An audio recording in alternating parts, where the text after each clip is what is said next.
Now, 70 fuel stations across the country have been found to be selling diluted or contaminated diesel. The Mineral Resources and Energy Department conducted their investigation that uncovered that diesel was actually mixed with illuminating paraffin. The investigation was conducted around April to December last year. Motoring experts are now warning that this could cause mechanical damage to vehicles as expected. But how bad can the damage get? Let's understand this a bit better with the CEO of Masterdrive, Eugene Herbert, who joins us now via our video link. And Eugene, it's lovely to have you speaking to us once again. Thanks for making time for the AM report. Let's start with some background around this. Is there anything other than fuel that should be getting into your car? Well, unless you drive an EV in which you're going to put electricity into it, no, there's nothing. But if we can just maybe talk to the challenge and I think to maybe give motorists some peace of mind. It sounds very dramatic when we speak about these fuel stations selling contaminated diesel. Remember, it's been contaminated with paraffin, which, just so that motorists know, in diesel there is a percentage of paraffin that's allowed. But beyond that is when it becomes dangerous.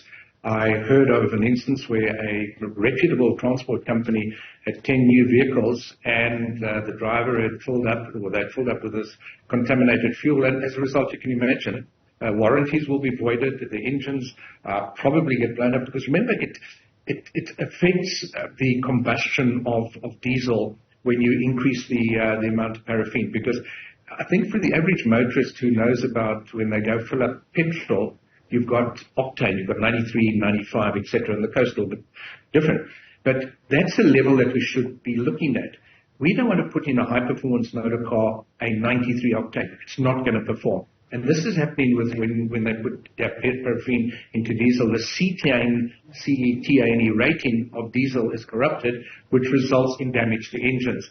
Now, if I can share from our perspective what is the problem, is that, yes, it's a cost to the economy, it's a cost to the individual and the companies, but the likelihood of it happening to a motorist who drives a motor car that uses diesel is minimal if we use reputable brands.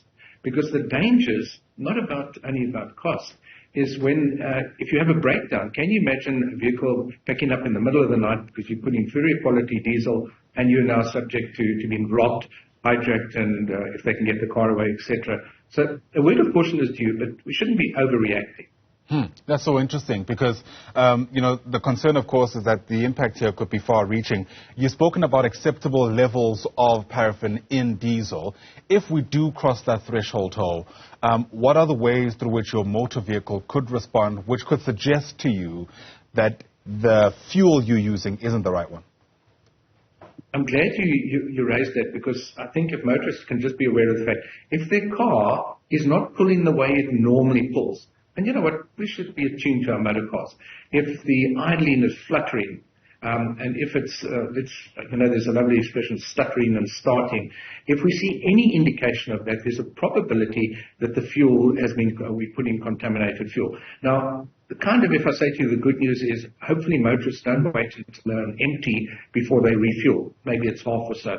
So the percentage that is compromised is less. And if we get it into the service station or to the garage that we work with very quickly, there's the probability that they will be able to get rid of that contaminated fuel and the likelihood of damage is minimized substantially. So we must be attuned. Modern motor cars, we kind of just get in and drive. Let's just show a little bit of consideration because it's our pocket. A replacement engine can be 100,000. In a truck, it could be 500,000, maybe more. The implications in this economy where we're spending money unnecessarily are dire.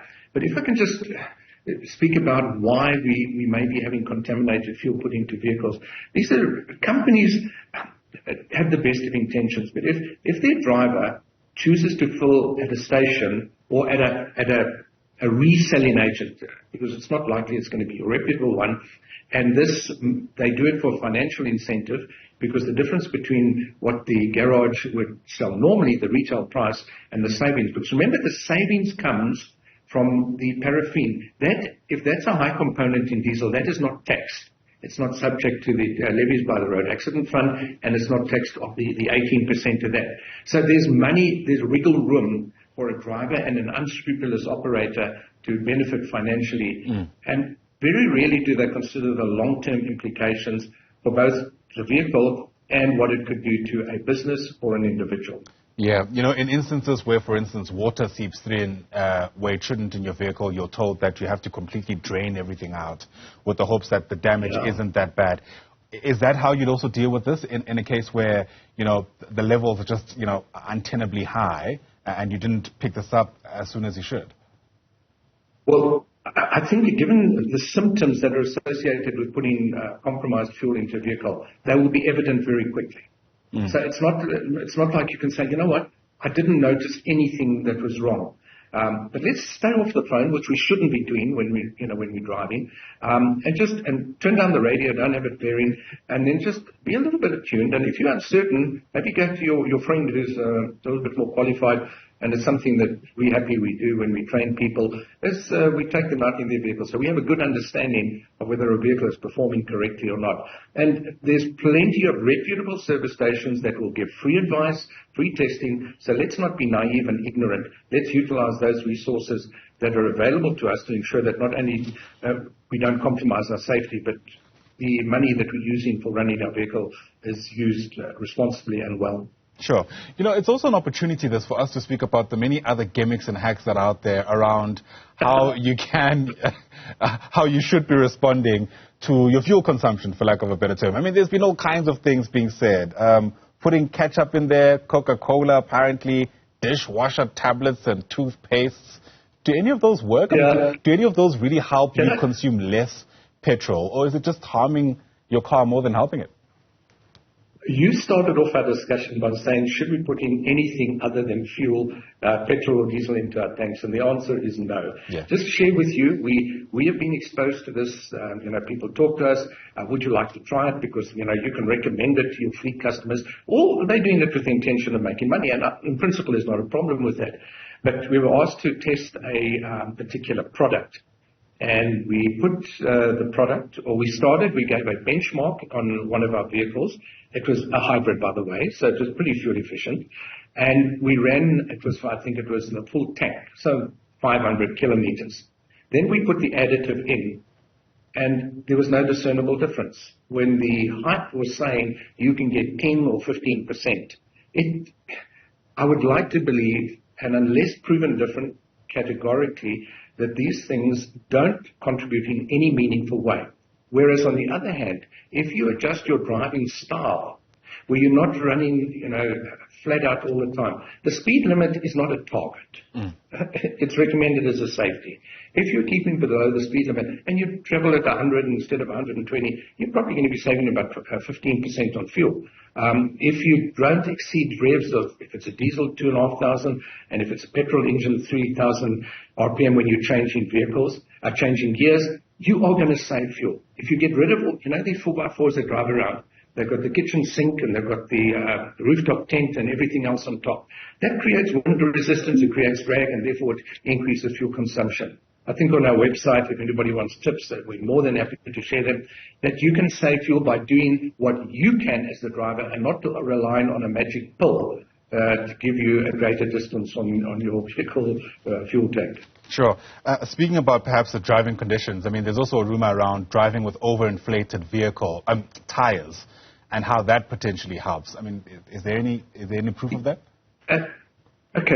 The challenge that we have over there, the manufacturers go to great lengths to establish what is optimum tire pressures on their vehicle. And yes, it is true that if you did pump your tires higher than normal, you could possibly get a lower rolling resistance, and therefore that could translate into improved fuel consumption.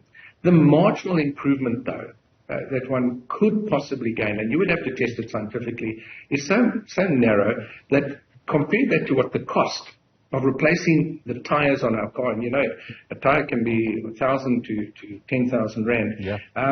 You are doing it, and you could compromise your safety because as you pump up the tire, you limit the amount of tread that has contact with the road surface. And there's an optimum amount of tread that should be in contact with the road surface, particularly in wet weather. So you may think you're saving fuel, but you could be compromising yourself. So do the right thing, follow the manufacturer's recommendations, and bear in mind if your vehicle is loaded, you also need to increase it.